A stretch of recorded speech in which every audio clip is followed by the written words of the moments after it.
মৰমৰ বন্ধু বান্ধৱীসকল এতিয়া গৰমৰ দিনত এটা সমস্যা প্ৰায় মানুহৰে দেখা পোৱা যায় মুখখনত বা গোটেই শৰীৰটোতে খজতি চিটচিটনি এনেকুৱা হয় তাৰ বাবে মই এটা ধুনীয়া ভিডিঅ' লৈ আনিছোঁ আপোনালোকৰ আগলৈ আপোনালোকৰ অকমান সহায় হ'ব বুলি মোৰো তেনেকুৱা হয় সেইবাবে মই আপোনালোককো দেখুৱাব ওলাইছোঁ মই ঘৰতে এডাল সৰুকৈ নিমৰ পুলি ৰুই লৈছিলোঁ আপোনালোকেও নিমৰ গছ ৰুই ল'ব নিমৰ বতাহটো বহুত ভাল নিম গছৰ বতাহটো গাত লাগিব লাগে নিমৰ পাত কেইটামান ছিঙি ল'লোঁ ভালদৰে ধুই লোৱাৰ পাছত ফিল্টাৰৰ পানীত মই পাতকেইটা উতলাই সেউজীয়া ৰং এটা হ'বলৈ দিলোঁ তাৰ পাছত মই এটা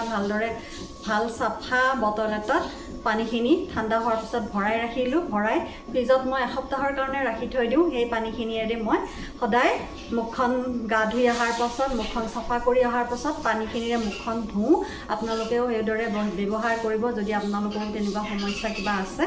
মুখখন ধুই মুখখন শুকুৱাই ক্ৰীম সানি থৈ দিওঁ খজতি চিটচিটনি একেবাৰে নোহোৱা হৈ যায় আপোনালোকেও তেনেকৈ মই কোৱাৰ দৰে কৰি চাব গা ধোৱাৰ পানীটো মিলাই পেলাই গা ধুব পাৰিব গাটো যদি তেনেকুৱা হয় গাও খজতি চিটচিটনি একেবাৰে নোহোৱা হৈ যাব ধন্যবাদ